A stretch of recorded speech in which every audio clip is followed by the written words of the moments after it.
This week in games, let's break down everything that happened at the Nintendo Direct and our impressions of 2XKO.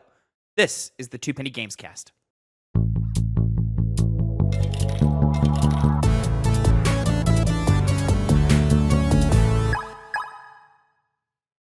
What's poppin', players? Welcome back to the Two Penny Gamescast, episode 267. I am your host, Tavin Bothel, here with my good friend and co-host. Say hello to the people, Connor Elliott. The Nintendo fan has entered the building. Yeah. I'm not. Connor, how's your week been, friend? Good.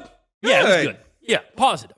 Especially because we got so much new gaming information. We got some stuff to talk about Crazy. this week. You know, we might have some segments might be longer than other segments, but we got segments. You might say one segment takes up the bulk of the show. Yeah, We'll it might see. be 40 minutes of one thing and then, a quick 15 minutes of three other things. Stretching it even a little bit. Ladies and gentlemen, this is, of course, the Two Penny Gamescast. Each week, me and Connor come to you with the nerdy news you need to know concerning the video game industry. We each come to you with two topics, two pennies, if you will, and we give you our 2 cents on them. You can drop a comment down below to add your own 2 pennies, your own 2 cents into the show. We don't have any great topics this week, mostly because a lot of the shorts and things that were put out were just gaming clips, so it's a lot of people going, haha, that's good. Not a lot of opinion pieces, things that people can go and reach for. So, hopefully next week we put out better content for it. So, we're going to find out. But, of course, make sure you like, subscribe, comment down below your thoughts on today's show. And, of course, make sure that you catch us live over at twitch.tv/2pennygames every Monday afternoon when we record all of our podcasts, such as the Game Club, which is our video game book club that we review monthly. We do have Kingdom Hearts 2 coming in the beginning of October, so make sure that you're subscribed and follow us for that. And, of course, this show and our casual video game podcast, The Piggy Bank. So make sure you're always locked in and so that you can jump in and join us in the chat for all of these things. And, of course, if you can't catch us live, catch us over at youtube.com/@2pennygames.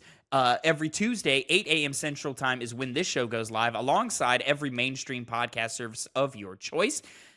Connor, let's get right into it, my friend. We got stuff to talk about today. Got stuff, So, fun stuff. of course, this is going to be my first penny? Sure. Sure. You're the Nintendo loser. I guess, if you want to call me that. The Nintendo Direct happened this week.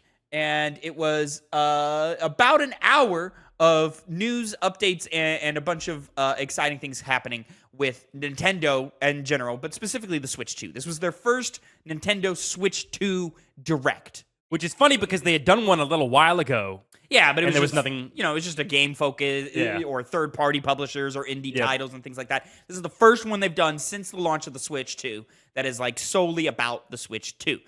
And it just so happens to correlate right before the 40th anniversary of Mario. So we had a big chunk in the beginning of the Direct that was mostly just focused on Mario IP and Mario titles, and we're going to get into all of that here in a second. And then we had some updates to different titles, some games that you can look forward to coming to Nintendo Switch 2, and then, of course, what we can look forward to in the future of the Nintendo Switch. Connor, did you watch it? What did you think about it? I did watch it, and I thought it was very, very good. Okay. One of the best Directs? No. No. But a very, very good one. I have some glaring issues that we'll go into as the show progresses. Okay. But they're things that don't really affect me as much as they do other people. Sure. So, aside from that, good show. I know you liked it as well. I don't think as much as me, but you still enjoyed it. I liked it. I liked it quite a bit. When I walked away from when it ended, I went, "Wow, what a great Direct!" And then when I thought back and looked at everything that was announced, I was like, "Okay, all right, there's some kind of mid here." But overall, I think this was a great Direct. I just really enjoyed the Mario segment, and then of course what we got at the end with Fire Emblem and Hades 2 getting a date. Yes. All of those big highlights for me, So let's go ahead and break it down and get into it, everything that happened at the Nintendo Direct. Of course, this was, again, their 40th anniversary of Mario. They're doing a bunch of stuff in Mario, like they're supporting a marathon. And I think like a 5K or something. Excuse me. Suddenly, all of my indigestion is coming up. It always happens. It always happens in this show. The Piggy Bank's always fine. I think it's because it's so me talking heavy with the intro and everything. Anyways. But the first big thing to talk about is a sequel to the Super Mario Brothers movie has officially been announced and shown off. We got a little, I guess, a teaser trailer, really just announcing the name of the movie, and it's Super Mario Galaxy movie. The Super Mario Galaxy movie. So, not Super Mario World, not Super Mario Land, not Super Mario Sunshine or Odyssey, just straight to Galaxy. Which I do like, because it seems like a nice progression. I haven't seen the original Mario movie, but Mario Bros. Movie, whatever it's called. You didn't? I did not, no. Surprisingly. It's all right. My brother watched it. My younger brother, which I wouldn't expect him to watch it over me, but, you know. It's okay. It's fun. I heard the same thing. It seems like, okay, you got the Mushroom Kingdom. That was the introduction to that. It's obviously kind of, they're going into this new world. So it makes sense if they're going to jump it up, it's going to be Galaxy, which is, to me, outside of the traditional Mushroom Kingdom, is the most interesting setting in all of the Mario games. You know, I'm someone who's never really played Galaxy. I like the style of Galaxy. I remember watching my brother play it back in the day. The first one, not really the second one. And, you know, pretty to look at. And this Illumination movie, the previous one, even, again, not having seen it, from the bits I did see, looks nice. And they can, you know, make this one look even better. Yeah, I'm hoping that we kind of hit the same bar. I would rather us exceed it because with, you know, we did sort of that like fish out of water. We're jumping to a different galaxy universe. What is the anime thing that Isekai? We did the Isekai thing in the first one. I'm hoping with this one, none of that. Let's just get right to Mario. You know, let's jump in, see where the Mario brothers are at, see where Peach is at. We got confirmation of a return of a lot of the cast members: Chris Pratt, Anya Taylor-Joy, Charlie Day, Jack Black. Keegan-Michael Key. Did we get a return of Jack Black? We did. Okay. Yeah, he's coming back. Yeah, so you know, I'm excited to see all of that. I'm excited to see what's new here, but I'm really hoping that like this one we're able to hit the ground running and just really develop a sequel that like is going to be a definitive Super Mario Brothers movie. You know, one where it's just like, you know, a good kids movie. Fans of the franchise can enjoy it, and hopefully will appeal to an older audience as well as the young kids. Because though I did enjoy the Mario Brothers movie, there is a lot of like dumb humor or like story beats that like felt rushed or underdeveloped, and you know, things like that. But certainly had hype moments, certainly had high highs, just also had some low lows. If we can mitigate some of those low lows, I think we're in for a treat here. So yeah, but of course, still an Illumination movie, but Illumination in coalition with Nintendo. So I'm hoping the Nintendo part is doing a lot of heavy lifting in terms of storytelling here, but we'll see. We will see. I'm excited. And of course, that came with the announcement of Switch ports of Super Mario Galaxy and Mario Galaxy 2. It's worth noting that this is the Switch 1. Yeah. that we're on, you know, with some, you know, higher res, little bit of work, put it on the technical side to make the games look a little bit better, run a little bit better, which is always great. You know, you appreciate that. Those will be coming next month, which I'm excited for. I played Super Mario Galaxy as a kid, played it a little bit when it came in the 3D All-Stars pack to kind of refamiliarize myself with it. Mario Galaxy might be my favorite 3D Mario. I'd have to replay Odyssey and also play Galaxy all the way through, but I think it feels really good to play. The first one? Yeah, the first one. I've never played 2, so I'm excited to jump in and play 2 when these eventually come out. Kind of biggest issue I have with this is the price point. Yes. Now, it's a bundle for $70. Oof. Port, though, you know? Yeah, for just some ports, we're not getting any extra content. These games are, you know, over a decade old, both of them, you know? And so that's a hard thing to ask for, especially when, you know, you look at the Virtual Console when they were available on Wii U and they were $20 a pop. Yeah. You know? So, like, add those together, that's $40. And individually, you can buy them for $40 a piece. And to that point, this is the one that's also limited time as well, correct? I don't believe so. I don't believe they've said anything about limited time anything for this. Okay. They definitely did for one game. That was the old 3D Mario thing. No, like for this one. They were like limited release. I don't believe that's true. It was like some random game. We'll go through it and see, but I don't believe that happened. Yeah. So yeah, I mean, I always love whenever old games come forward and are available on newer and newer systems. Weird that there's not a Switch 2 version, or that this isn't exclusive to Switch 2. I guess they want to bring it to everybody as much as they can. You know, and that's fine. That's certainly fine. But I just think it's kind of strange that, you know, it's not like Switch, and also Switch 2 runs even better, like type thing. You know? Yeah. So we'll see. Maybe those updates will come in the future. Will I have to pay more for it? Like, even if it's like oh yeah, $10 more. You're paying. Why? You're paying for the privilege of a Mario game, Tavin. I guess. Listen, I understand. I've always understood, the criticism. Nintendo games never go down in price. I think the $80 for Mario World is egregious. I don't love that they're jumping up to $70 with Nintendo still being behind the curve technology-wise. But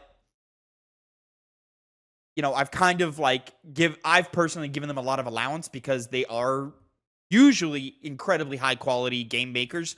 And if that's what they say their games are worth, then that's what they say their games are worth. But that's not the Dude, that's not the case. This is a lot. Nintendo has a long history of overcharging its games. Yeah, I legit think it would be cheaper if I figured out how to buy a Wii U and just buy the original. Yeah. So I have a Wii.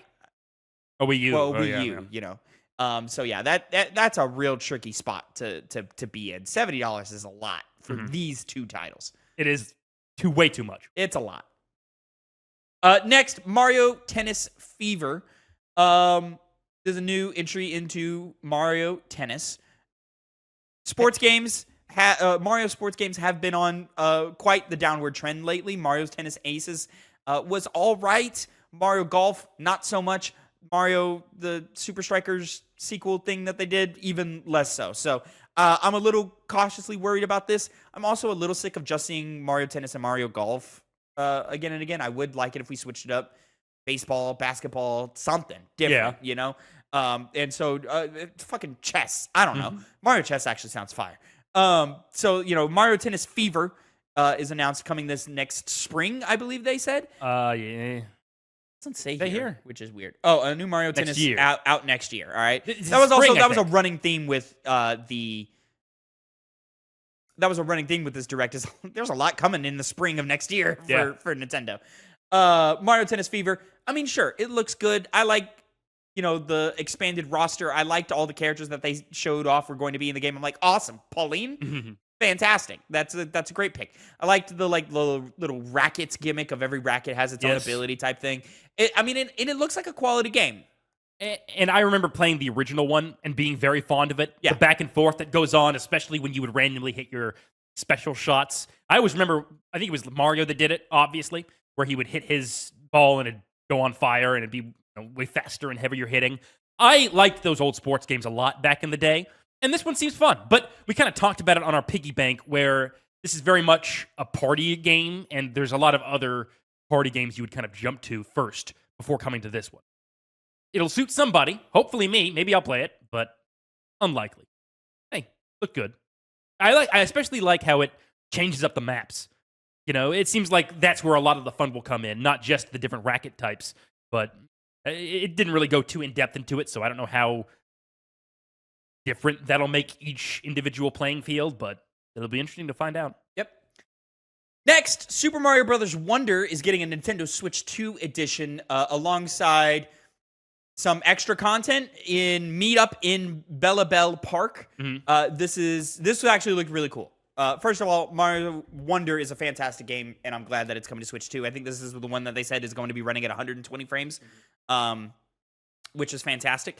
Mario Wonder is excellent. I would love a reason to jump back into it. And this whole little extra content thing that they're throwing in there, sort of like adding like a little bit of like a Mario Party flavoring to Mario Wonder.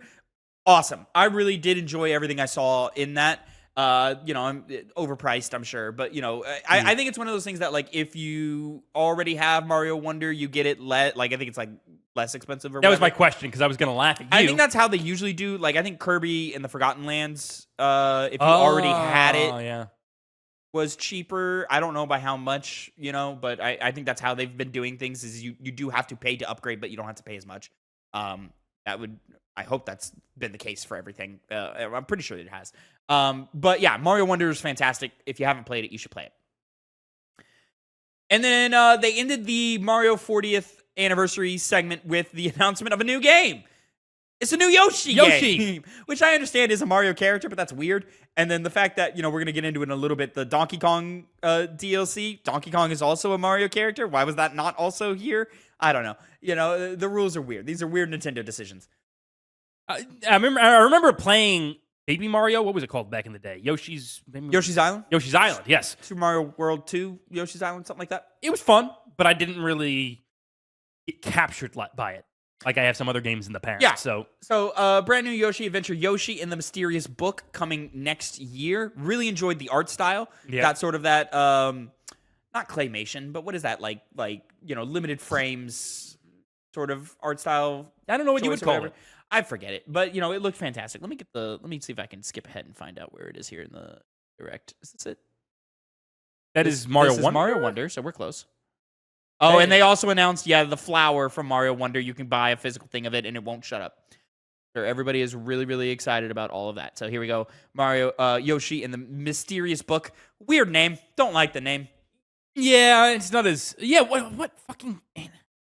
Anyways, yeah. I think it looks good. I think it looks fun. Yoshi is always like cool kids games to like kind of appeal to a younger generation and get them into different facets of the Nintendo IPs and so forth. So Yoshi is usually used as a way to like, we're going to switch it up and be a super, super kiddie game. I think they always, come with some fun, cool little gimmicks and mechanics to it. And I think there's no difference here. I think Mysterious Book looks quite good. I really enjoyed the art style picks in here. As far as the animation kind of style, there's actually no real defined name for it. It's more just techniques that are included in the traditional form of 2D animation to make it look more unique, I guess you could say. But looks good. It does look visually good. We'll see how it is when it comes out in full. Now, if you'll excuse me, I had skimmed through the VGC article that updated everything, but it's not as accurate as I wanted it to be. You wanted more explanation? I wanted it in the correct order, and it wasn't in the correct order because it missed the next game. Oh, it's also worth noting, new amiibos are coming for everything and anything that you could think of. Here we go. I think this is bad. That's it. Here we go. Shout out GameSpot. Stormlancers is a new retro-inspired action game coming exclusively to Switch, and it'll be out. It's out now. This looked fine. Yeah, it didn't. This is where we start entering the part of the direct where you don't get bad games. Yeah, you just get definitely games that aren't going to get as much attention. If you are looking for something to play right now, here it is. Yep. And it's just a shame that Nintendo dunked on this game with their own Donkey Kong DLC that everyone would much rather dive into personally. You know what I mean? Yeah, this is definitely a case of they're trying to get some more titles on the Nintendo Switch too. Which they need to. Yeah, they do. And hopefully people respond well to this. I don't know what people's takes have been so far, but that's on me. It is what it is. But yeah, I thought Stormlancers looked fine. Dinkum, a timed exclusive for Switch. Dinkum is a cute survival game inspired by the Australian wilderness. It launches November 5th. A demo is out right now. This one immediately, like back to back, just fucking my eyes glazed over, and I went, I don't know. I can't even remember it looked what cute. It was. And I watched this, and I watched the whole part of it last night again. When I was watching this direct, I had not seen it live. I had then watched the Mario segment later on, stopped, and then I was like, well, let me just watch the rest of it. Yeah. I cannot remember anything from Dinkum. Sorry, guys. Poppycom, cute co-op Poppycom game will test your teamwork skills when it arrives later this year. This game did look okay. This game looked a little like cute and fun, cute little co-op game. I can see why people would be interested in into this. I'm personally going to take a pass, but if that's what you're looking for, check it out. Final Fantasy VII Remake Intergrade finally has a release date of January 22nd, 2026. I imagine Rebirth will come probably within the same calendar year, if I were to guess. Yeah, I would think that makes sense. I'm happy that people have the ability to take this on the road with them. Yeah. Will I get it? Probably not. Probably not. Hey, there's someone out there who doesn't really buy into the other consoles on the market. They just stick with Nintendo products, and they can play it now. Listen, this is 100% one of those things that, like, if I wasn't playing all the latest and greatest or trying to play all the latest and greatest, that I would absolutely buy it again, play it again, have it on the go at all times, And from what I'm hearing, it plays great on Switch 2. That's surprising. On TV or in both? Both. Okay. Yeah. It's running at a capped frame rate, I think, of 30. Yeah. But from everything I hear, it's playing great, which is, you can't say that for Elden Ring. Elden Ring apparently not playing that great. Nope. Which sucks. So yeah, I would imagine Rebirth is probably coming later in 2026 as well to Switch 2 and to Xbox. Mm-hmm. It's just as of right now, We're just getting remake out the door.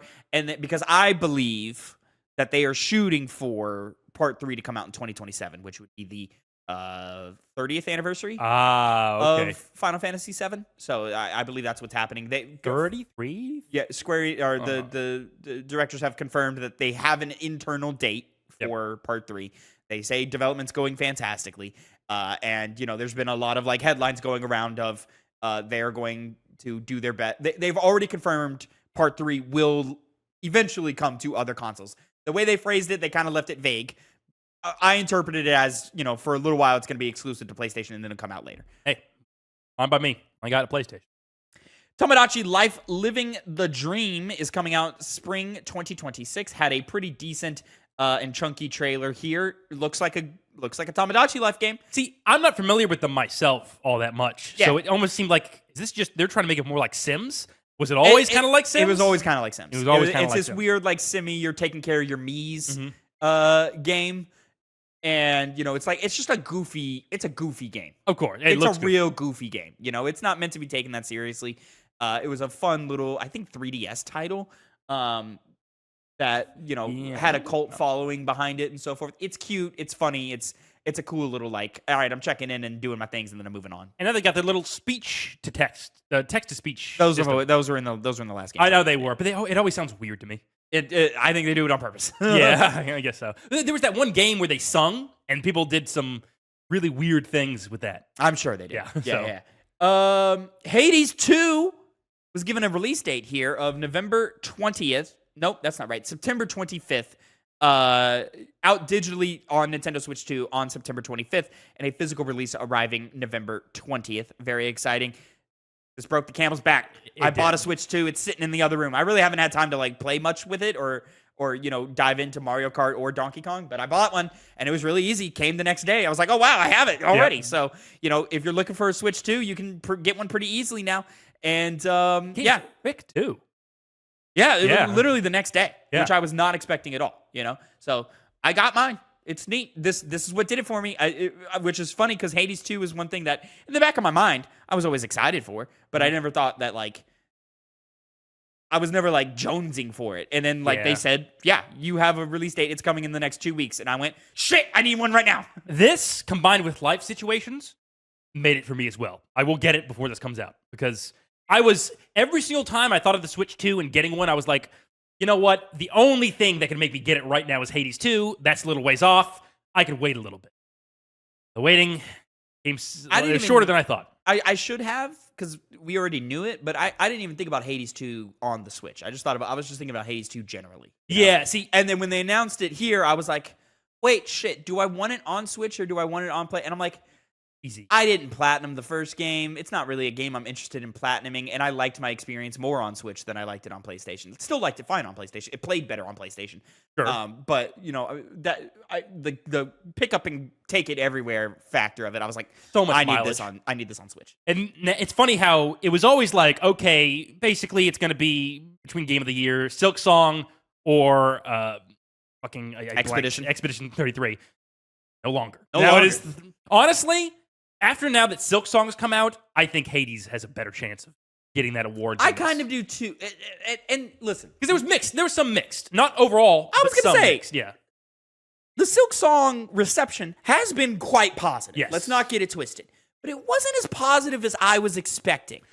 Not as positive even as Expedition 33, which I was expecting it to be on that level. I think some of that was the unexpected nature of Expedition. Yeah. And the hype was so high for Silk Song and the bar had already been set by Hollow Knight, but even then I was expecting, and this doesn't reflect in critic scores. I think it's still got a 91 on OpenCritic right now. Oh yeah. Yeah. So that's exactly where I thought. But I'm just not here. It's positive. The reception is very positive. But I was expecting people to be in my ear, obnoxiously so like they were with games like Elden Ring, like they were with the last 2 Legend of Zelda mainline games, Baldur's Gate 3, of just people obnoxiously in my ear of how amazing this game is. And they just kind of haven't. No, I've definitely come across a number of accounts that like the style of this game, and I like it as well. Fun little cute moments. Of course, there's the little singing bug that I've seen a lot of. Have you seen it? I've seen small clips. I'm not really. If I see a clip, I move on. Fair enough, and that's mainly what I've done as well. Mainly because a lot of the clips I see are gameplay focused. But even then, it's just not. It's not making as big of a splash publicly as I was expecting it. Yeah. Could just be maybe we're just on the wrong side of the internet. Yeah, it could be. Yeah, could be. Other thing I'll say about Hades 2, God, they just do that intro great. The first one I really liked. This one's better, even more so. You know what's funny? Because I really have not been paying attention to Hades 2 almost at all. So a lot of it is going to be brand new for me when I load it up on Switch 2 on September 25th. Well, the cinematic was new. That I had not seen before. Brother, I've already forgotten it. Oh, okay. Like I'm just in one ear and out the other. Like yeah. I'll be honest. Like Hades 2 came on screen and I kind of like soft focus, didn't really pay that much attention. It's funny. Especially when you're saying it made you buy it. I know I'm going to play it. I know I'm going to buy it. And then it hit the end screen of like, here's the date. And I went, oh shit. Like, oh shit. I see what you mean. I was waiting for the information. Yeah, the animations and the cool like stuff, like the trailer part of it, I wasn't interested in because you already have my money. When that part ended and it was like, here's the new information as to why we just showed you this trailer, that's when I queued back in and went, oh shit. God, I'm excited. Me too. Oh my god, can't wait. Mega Man Legacy Star Force Collection will be released later in 2026. Tavin, what is that transition from? Listen, man, I was so high on Hades 2 and like losing my mind on Hades 2. Like I was texting the group chat, I'm like, fuck, I need to switch right now. I didn't even see this part. Like I don't know anything about this. I feel bad for them now. Anything that came out of that trailer was fucked. Kirby Air Riders. Another direct for Kirby Air Riders direct has been announced, and when the game is out, you can pick up 2 Kirby amiibo figures. How is there another direct for this game? What else can you show us? They really want to have this make money. Connor, I'm starting to think Kirby Air Riders might do better on OpenCritic than Mario Kart World. I think it definitively will. I mean, I don't know if it definitively will, but I'm starting to think it might. Here's the thing, right? Mario Kart, how much do they show of that compared to this? Not as much. And I see that as Nintendo always seems to have a good grasp on what they're doing. And so I read this as they're very confident at Kirby and they want to shove it in our faces. Whereas Mario Kart, they're like, it's going to get made. Guy, man. What? This Sakurai guy, man. He always gets the newsreels rolling. How does he have it? How do they have another direct? Yep. How? What are you going to say? Beats the hell out of me, but I'll take it. Mortal Kombat Legacy Collection is arriving on December 12th. That's great. Second, by the way, thing related to the original Mortal Kombats. The other one being Acclaim. Their revival. Okay, I got you. We'll get to that later. Hyrule Warriors Age of Imprisonment out November 6th. Great. Glad that we finally got a date for it. I feel like somehow we've already seen too much of this game. Because it's the same. They really haven't shown us much, but I just feel like we're seeing a lot. I mean, what's the concept of a Hyrule Warriors game? We saw it with the last one, I feel. And you can kind of see it already with Dynasty Warriors, which is what it's going off of. Here's the next one that's exciting. Dragon Quest VII Reimagined. Another classic Dragon Quest is getting a fresh lease on life. Dragon Quest VII Reimagined launches February 5th, 2026. Looks good. This is a cool, we'll just call it for what it is. It's a remake of Dragon Quest VII. Got sort of like this quasi chibi art style, but not really. I'm kind of into what I saw here. I liked what I saw. I do not plan on hopping in, but I could see this as this is going to be a real quality game here. Yeah, I'm curious as to what the original one looked like. My main issue with this is I've actually never played a Dragon Quest game, and I've always wanted to, because I know it's a franchise I would very much enjoy, but I always think of other ones I would jump to for this one based off its presentation alone. Well, we're getting that 1 and 2 remake. We are, which I would rather play. I'm probably going to start there. Yeah. Or maybe kick the tires on and just see what it's at. When does that come out? Google when that comes out for me. Next up, we got some Nintendo Online updates. One that caught me completely off guard. I cannot believe they're doing this. Nintendo, the freaks over at Nintendo are madmen. Connor, the Virtual Boy is coming to Nintendo Switch Online. And in order to play it, you have to buy a little plastic add-on. What do they call it? Not appendage. What are these things called? Accessory? Accessory. Yeah. You got to buy this accessory of a little mini Virtual Boy that your Nintendo Switch slides into. There's also a cardboard version of it. Connor, guess how much that little Virtual Boy accessory is? I don't remember seeing the price. So let's They go. didn't do it in the thing. It came later. Before I forget, 30th of October for Dragon Quest 1 and 2. Ah, fuck. Sorry, Dragon Quest. You're fucked. I know, sorry. I really feel bad for him. You're fucked. I'm sorry. I wanted to play you. I wanted to. But let's go ahead and say $400. That's a lot. No. From how you're saying it, makes it seem like It's $100. that's good. It's a lot.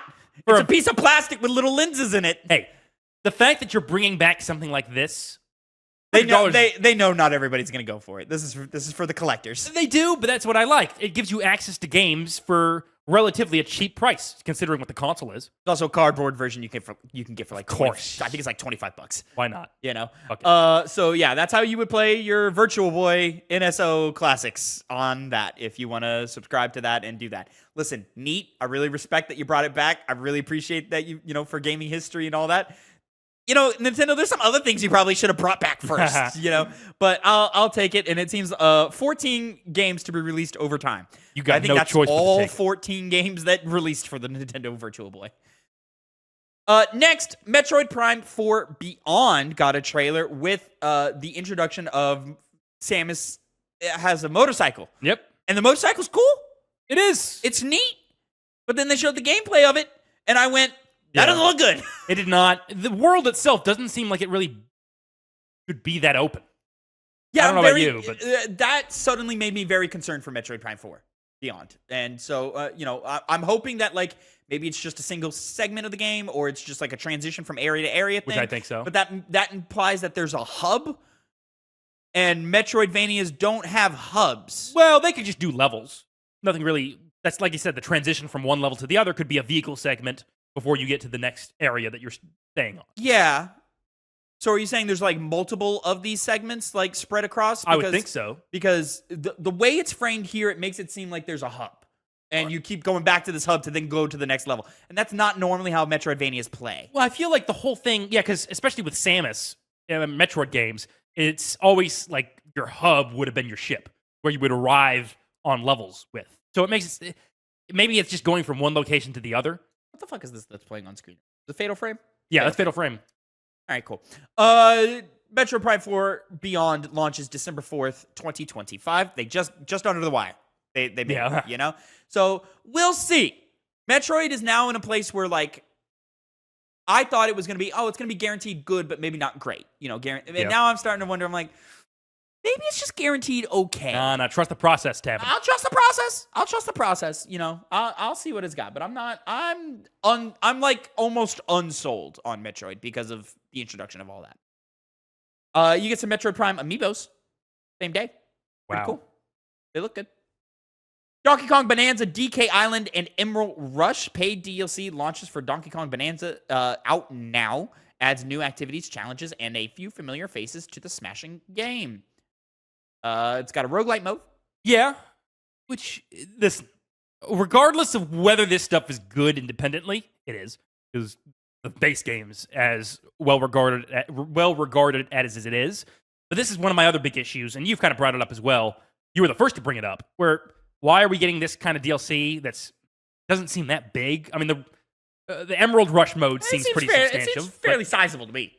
But for enough to not have it in the main game after it just released. This feels like alternate modes and stuff that, like, I mean, maybe they didn't have ready for launch, but, like, it feels like stuff that it feels like content you cut out of the original game to sell to us later. Primarily because they have their games cost so much, I don't trust Nintendo to not have already had this part of the game working. And like you had hinted at, they probably just like, well, people are going to buy it. So why don't we just set it separately, and then we make more money? And they will. God of War 2018 had a roguelite mode in it at launch. Yeah. And it was a hidden, like, thing that you didn't need to go to, you know? And, all right, cool. Yeah. I'll say, it looks good. It does, But sure. Donkey Kong looks good. So, like, Yeah. you know, I can't wait to get into it, but I have to play this fucking Kingdom Hearts game. Ooh, you're angry.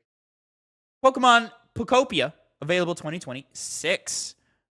This is a weird Islands. Animal Crossing / Yeah. like, so, you know what this really feels like to me? Mhm. Is Nintendo's response to Pal World, is what this feels like to me.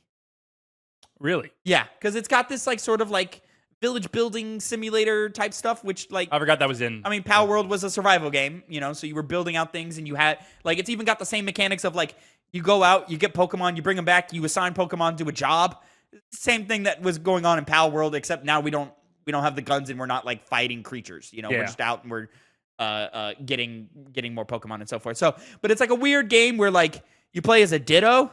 Yeah, because Ditto can transform into things. And because Ditto can transform into things. So, like, Ditto transforms into, like, a weird, dead Pokemon trainer. Yeah, it looked like a dead person, didn't it? What the fuck? And it looks like the character looks creepy as shit. And because Ditto can't replicate things perfectly, from my understanding. It looks weird, and it is weird. But the game looks okay. Like, Pokemon as a game with mechanics, looks fun. The same kind of people who play Pokemon are going to eat this game up. Oh, they're going to eat this game up. They're going to eat this game up. And now we're going to move into some smaller stuff before we get to the big banger at the end. Nintendo Power Wash Simulator 2 is coming to the Nintendo Switch, Connor. They're doubling down. Fall 2025. They say it's still coming. That means it is. Hey, guys. What are they called? Future Lab, I think is who does Power Wash Simulator. Guys, you're coming down to the wire. Is this game coming out this year? I would really like to play it. Hey, don't come out in October. Don't. December. All you got is Metroid. Dude, December would be so great. Power Wash Simulator 2 in December would be fantastic. Anyways, it's coming to Nintendo Switch 2, which is great. I feel like you buy that before the PlayStation version. But now you like Platinum. No. I'm getting my goddamn Platinum trophies, Connor. Are you kidding me? Pokemon Legends ZA. There's Mega Evolutions. They're in the game. Hey. Let's move on.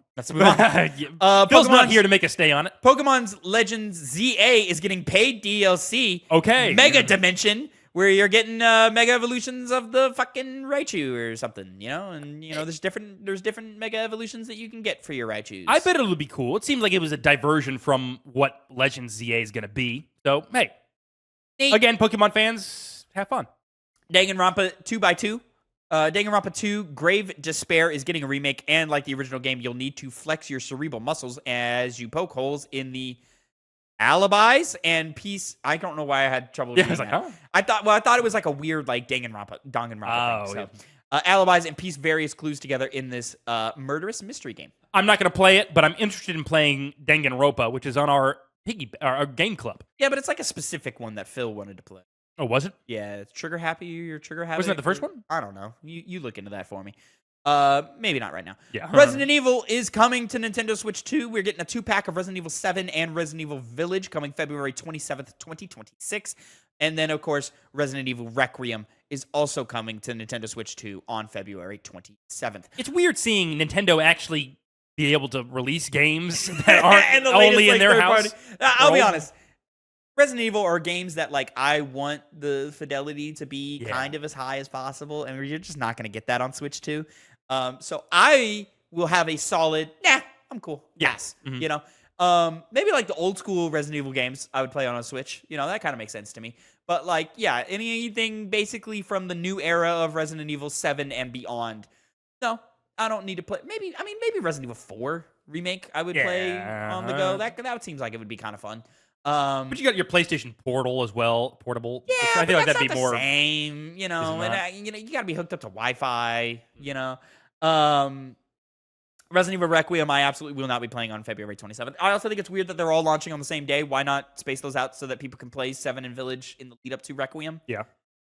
Not that like they need to because it's different characters, so I guess that's the thing. But like, I don't know. It seems like you're shooting yourself in the foot here. But sure, whatever. Linked Banner of the Spark. One of those other games now available. It's another game. Yep. Just like how Suika Game Planet. It's another game. Monster Hunter Stories 3 Twisted Reflections, turn-based RPG coming out March 13th for Switch 2. Yeah. Train dinosaurs. As we said earlier, Fatal Frame 2 Crimson Butterfly remake is coming. It looks like a game. I've heard the original's good. Okay. We'll see. Dynasty Warriors Origins will be out January 22nd, Switch 2, and paid DLC will also launch alongside the game. What are we doing? What? Why we got all this DLC coming out for games that have not released yet? Wait, no, this was released. This released earlier this year. Oh, you're right. You're right. January. I apologize. Yeah. It's coming. That's the news, is that it's coming to Switch 2. Yeah. I apologize. Again, one of the cool parts about all of this is they know they have a large catalog of games just poured over. Yep. And they're doing exactly that. Much like this next segment that we're going to run down a bunch of games that are getting Nintendo Switch 2 editions. One Piece Pirate Warriors 4, Overcooked 2, Stardew Valley, Human Fall Flat. It's worth noting some of these games are getting cool little unique things that are only available on Switch 2. For example, Stardew Valley, you're getting a mouse mode. You can play it like a mouse and have a mouse cursor, which is great for a game like Stardew Valley. Yeah. Overcooked 2, you can have your camera on and your little face next to the character you're playing as. Hey. Now you know who you're yelling at when they're not doing the orders properly. Sounds pretty good. EA Sports FC 26. These are games that are briefly mentioned in montages, but no forthcoming details other than that. EA Sports FC 26. What is this? Gaia. Is Gaia 7 complete?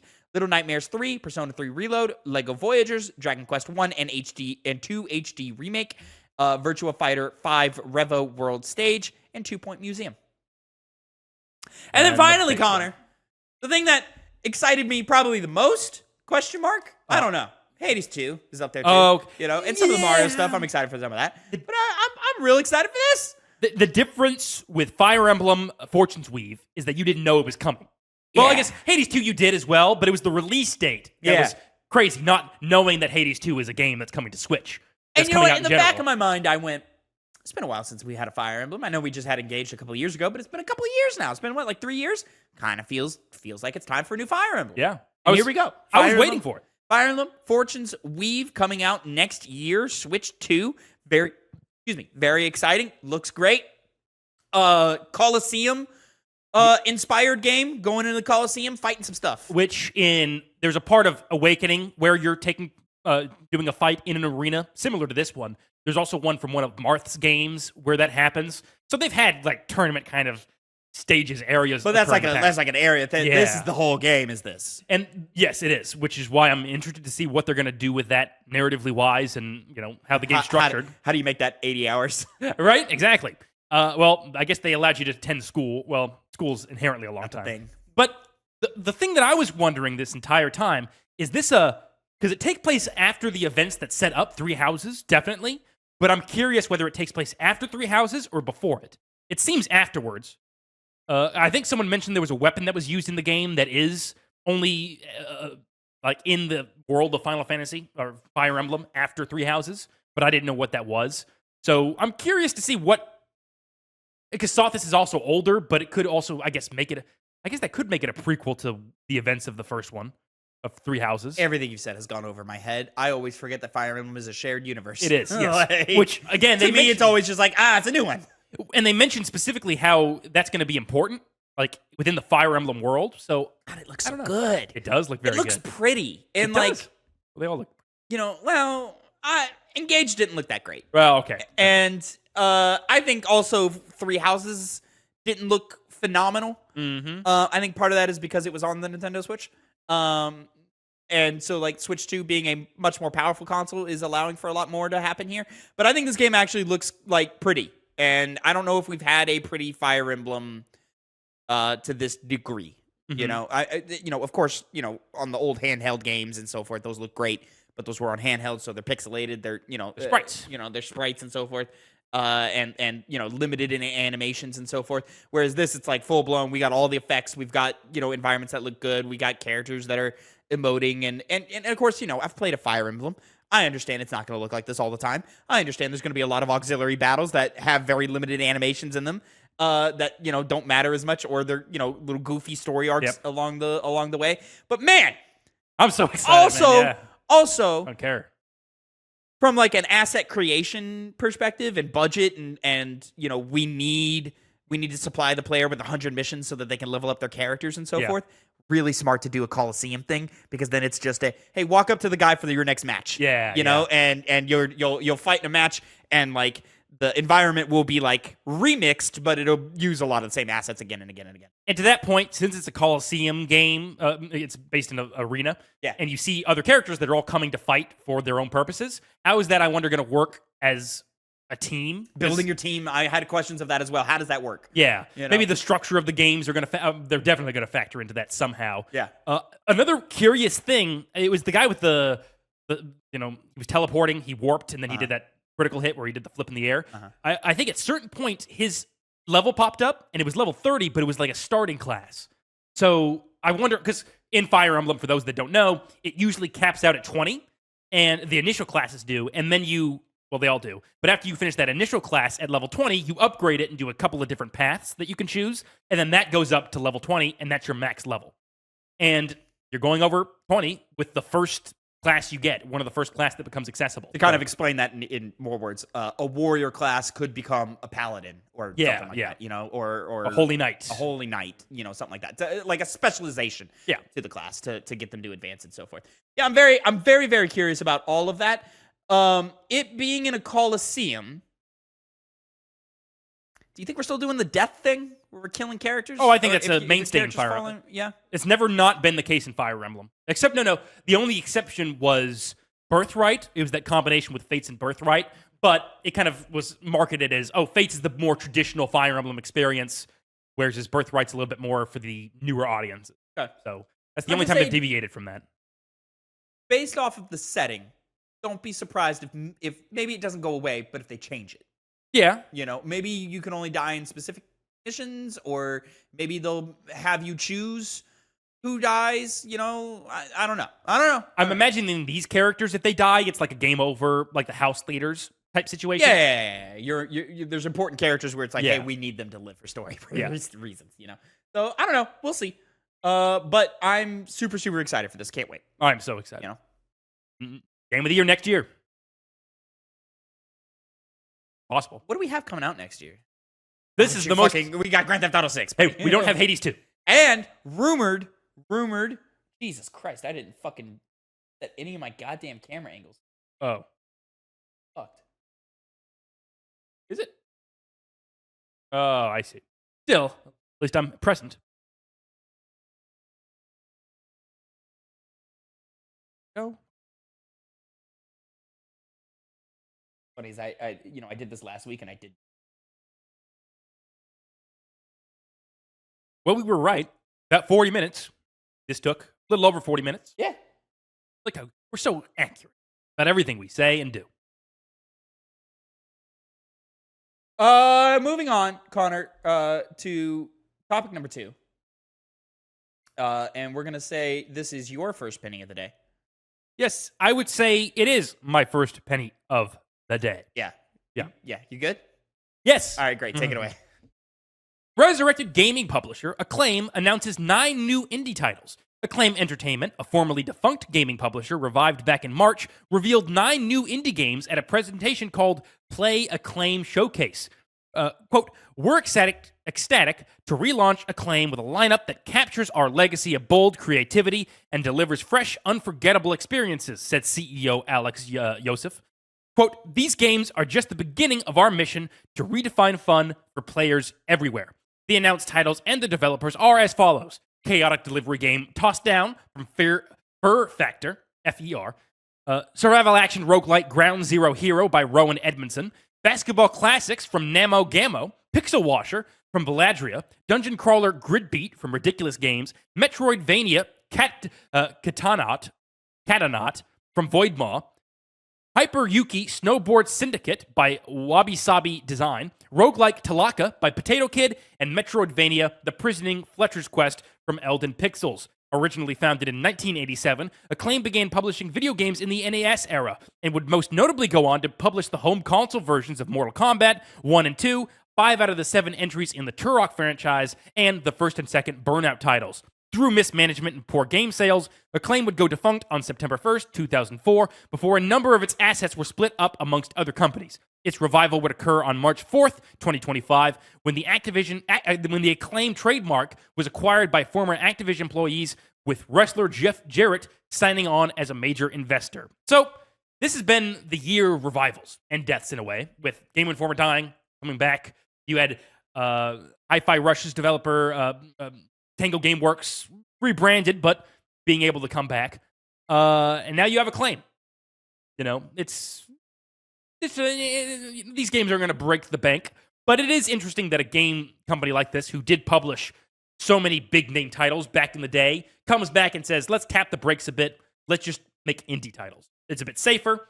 and we can get a large variety of different titles under our belt like we did in the days past. Because I went and saw their catalog. They released a lot. So many games. And some of them weren't exactly published solely by them, but they were a part of publisher deals with other publishers. Like Capcom, for example. They did Double Dragon 2, which I don't know how much better that is than the first one, but, that's a famous franchise as well. Nice.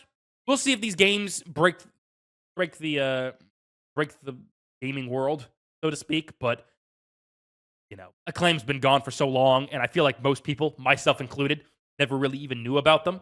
So I imagine those people that played the old NES games and beyond are maybe happy to see the Acclaim title pop up again. Yeah, I don't really have anything to say about this. I'm sorry. Yeah, I mean, I get it.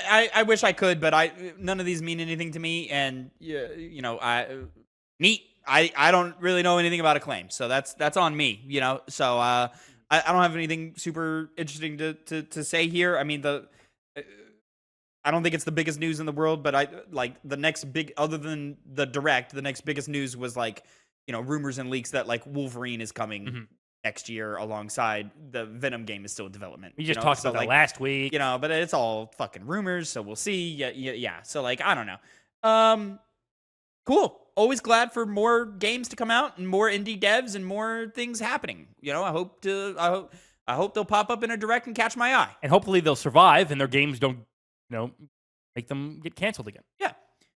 Moving on, topic number 3, my second penny of the day. PlayStation announces app for parental control. PlayStation took to its blog last Wednesday to announce the release of the PlayStation Family app on the Apple Store and Google Play Store to allow parents greater control and management in how their children play video games. The post from Corey Gassaway, Vice President of the Product Management at Sony Interactive Entertainment, begins by stating its commitment to safe play, and then expounding on pre-existing console features like age restrictions and playtime control before segueing into the following statement.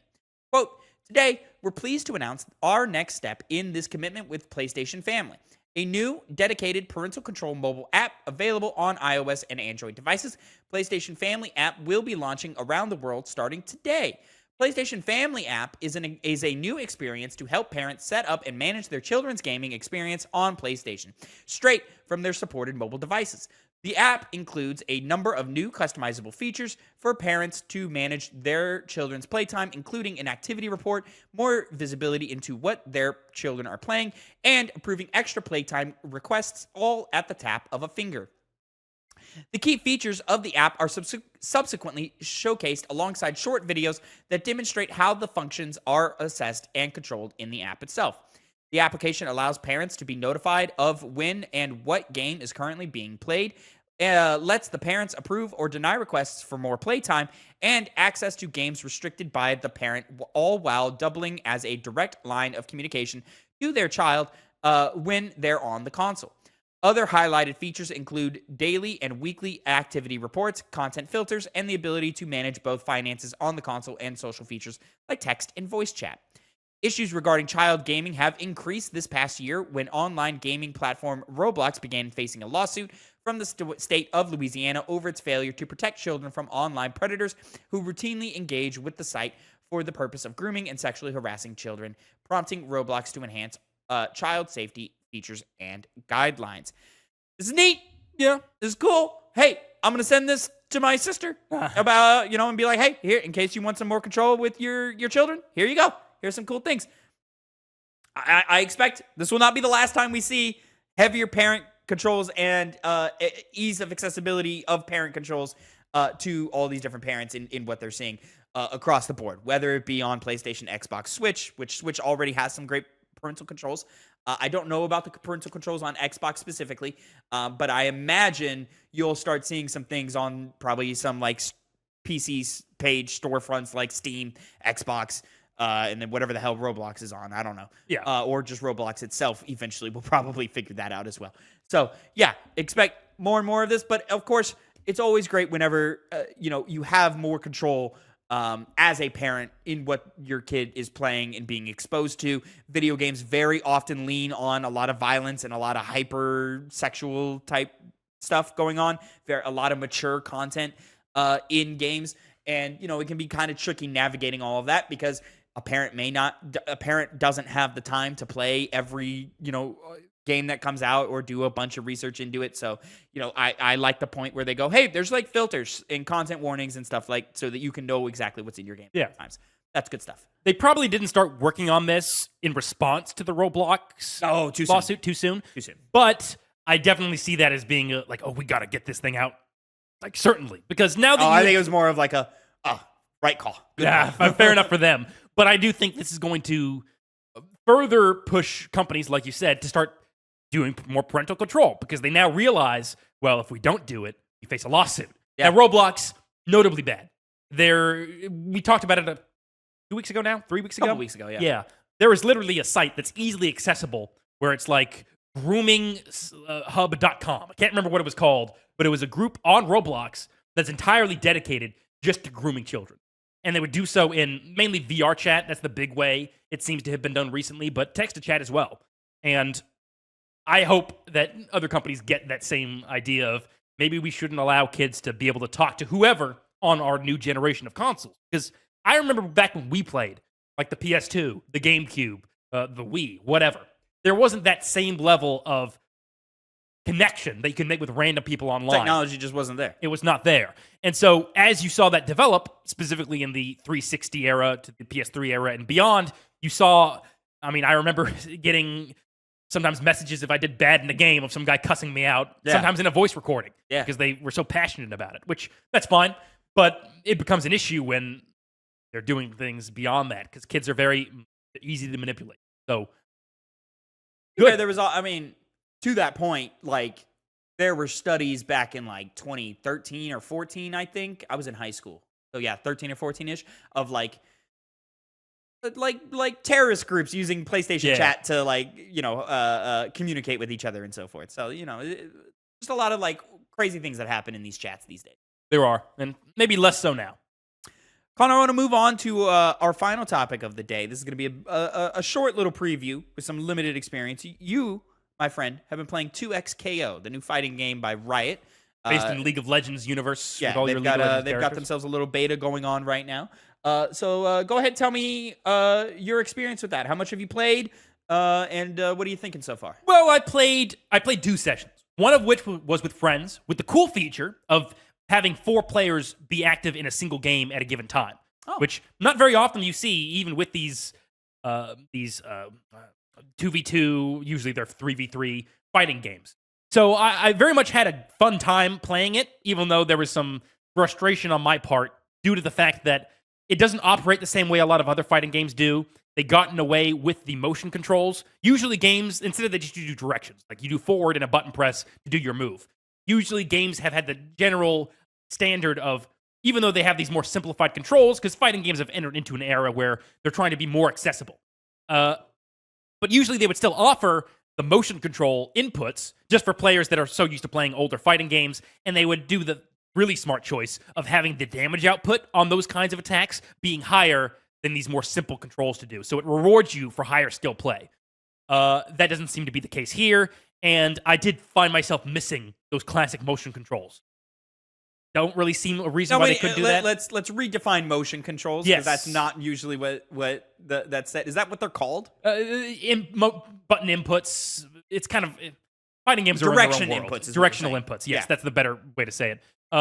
So for those of you that don't know, if you wanted to do like some kind of special move, let's say you have your analog stick, though a fight stick's obviously, at least to me, the best for that kind of thing. You might do like a little like quarter circle, like there, and then you press a button, you put out a fireball. And this one, one character does have that kind of mechanic of sending out a projectile. They just do like, I'm making it up, I know I'm wrong, down forward on the analog stick and press A, and then you do the projectile there. So you don't have to do that little maneuver that is usually the higher barrier to entry into a fighting game, especially if you make it very complicated, like a game, let's say, King of Fighters or BlazBlue Central Fiction, my favorite fighting game.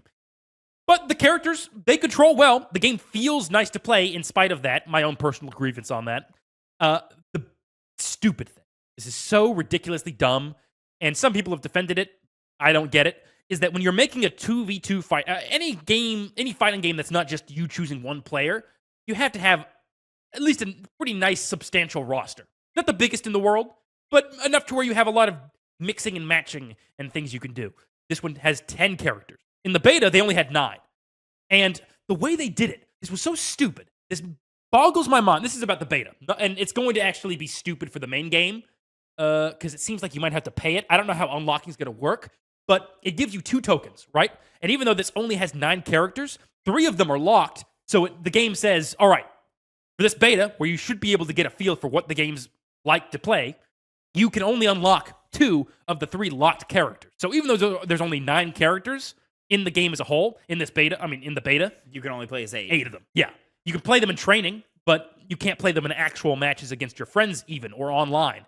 And it just made me think to myself, why? Especially because they did that kind of with the map.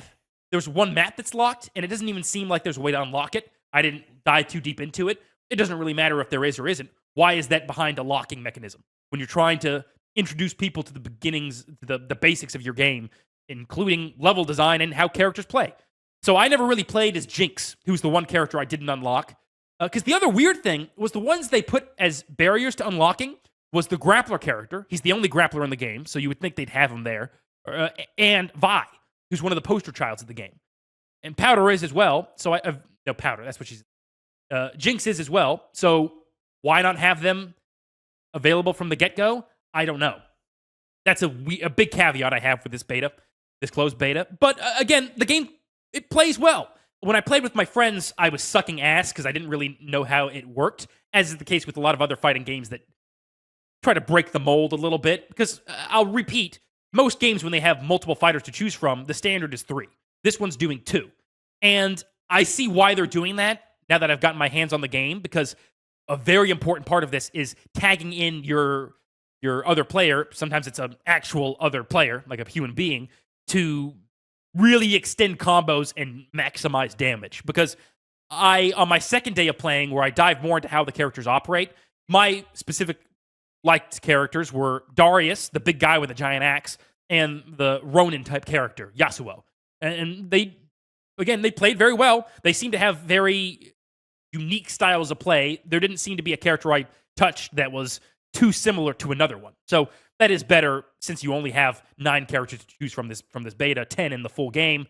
But I played the second day a little bit of online. Most of my time was dedicating to placement matches to be able to play online. And the first 2 I won. There was a creep for how difficult the CPUs were. The first one I did it with no problems whatsoever. The second one, because I had learned the game, I'd spent some time in training mode with Yasuo and Darius, I could at least have a bit of an easier time dealing with the game's throwing at me. This third match, however, got my ass beat. I didn't win a single round. And the way they beat me so easily was because they tagged in people a lot. And they were just getting massive amounts of damage that I couldn't do, even when I would get good combos off. So definitely tagging in your ally is a big element of this game, as you would expect it to be with a tag-in game. But, you know, I really wish there was more characters with this kind of game. And you aren't allowed to do repeat of characters, so you can't have, like, 2 Jinxes in your game or 2 Vi's. You have to choose different characters, which I do like. Wait, you mean like player to player? Because like the thing I'm seeing on right now, there's 2 Jinxes there is in this versus match. Yeah, maybe. No, yeah. So obviously, teams you can play the same character, but not on the same team. Yeah, like you can't you can't double down on. So if you and I are working together, I can't play Jinx. Yes. If you're playing Jinx. Yeah. Right. And there's another weird feature I didn't dive into too much, but you basically can control your playstyle. The only 2 ones.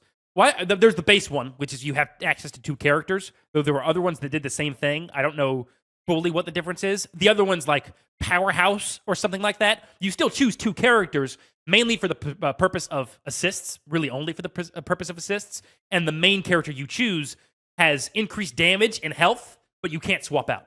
And swapping out is important because if your character takes damage, they have an area of their health bar that they can use to gain health back as long as they're out of the game. And so, especially when you were playing with 2 characters, you'd be like, hey man, switch me out. Because you certainly do the tag-in hit options a lot more when you're playing just yourself, and you got to be a bit more careful about it when you're, working with somebody else, because you don't want to mess anything up that they're doing, of course, but also because if your character gets hit, they get dealt damage. And they seem to get dealt a pretty good amount of damage. And some characters seem to have when you call them in, they have an animation where they stay there longer. So if you mess up and they block that attack, you're going to get punished pretty severely on both your characters. Because more often than not, they're going to be able to hit both the character you currently have out and the one you have in reserve that is able to have health detracted from his main health. So it seems like it's a mixture of having a lot of easy barrier to entries, low barrier to entries to allow people who aren't usually fighting game players to jump in, but also enough depths in the mechanics. I mean, you have a dash button, for example. Not everybody can do air dash. Everybody seems to have a heavy armor style attack. And, I think that you're going to see a lot of high-level gameplay, especially with those tag-in systems. Yeah, as someone who hasn't really been paying attention to this game at all. Yeah. What I'm seeing in some of this gameplay stuff, it looks quality, man. It looks like there's a lot of chunkiness to some of the fighting and some of the moves. There is. It looks like it feels impactful.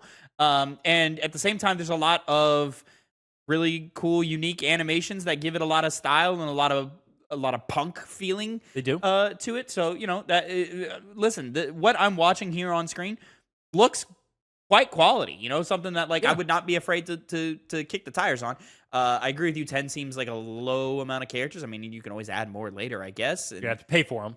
So probably, yeah.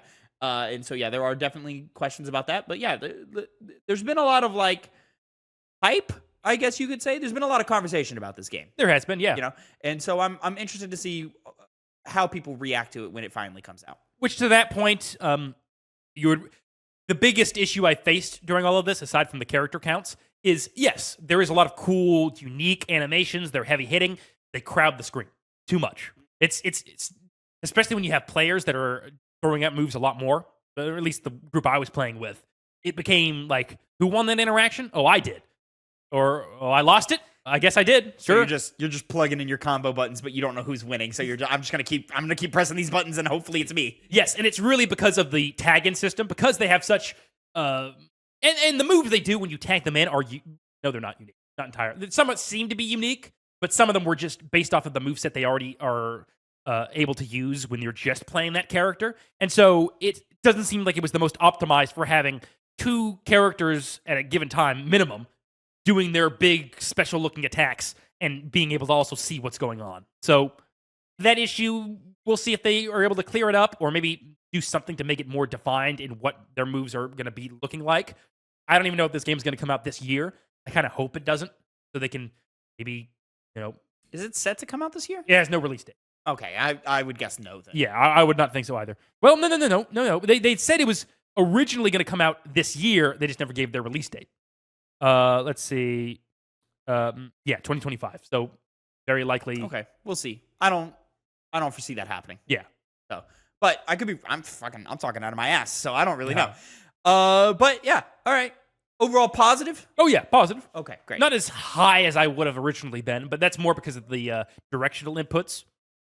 I just like that, and I like rewarding people who decide to learn really what. Or the core. So I'm sorry, they don't have traditional directional inputs at all. So not at all. It's just basic plug-in thing. So is it more like Mortal Kombat-y in how the inputs go in? Yeah, but it's more of an anime fighting game, and Mortal Kombat's more of you're on the ground, you're not doing big, heavy, crazy attacks most of the time. So that's where the difference comes in. More of a what fighting game? You're on the ground-based, you're not jumping in the air except to maybe do... What did you say this one was? Oh, an anime fighting game, where the flashiness you see, that's more indicative of an anime fighting game. For example, Street Fighter has flashy moves, but they're not big, crazy, heavy moves. They're usually a lot more grounded, like a Mortal Kombat move. Kind of in the middle ground. Ryu will throw a punch, and there will be a cool effect off that punch, but it's just a punch. Exactly, yeah. Most of the time, with a few exceptions. But yeah, I recommend people jumping onto it when the open beta inevitably comes out. But we'll see when that is. We'll see when that is. And ladies and gentlemen, that is going to be it for your Two Penny Gamescast, episode 267. Drop a comment down below on everything you thought about during the process of this. What did you think of the Nintendo Direct? Are you excited for Fire Emblem? Are you excited for Super Mario Galaxy, the movie? And are you interested in 2XKO? Until next time, have a great time. Make sure you like, subscribe, and Connor, say goodbye to the people. Bye, have a great time.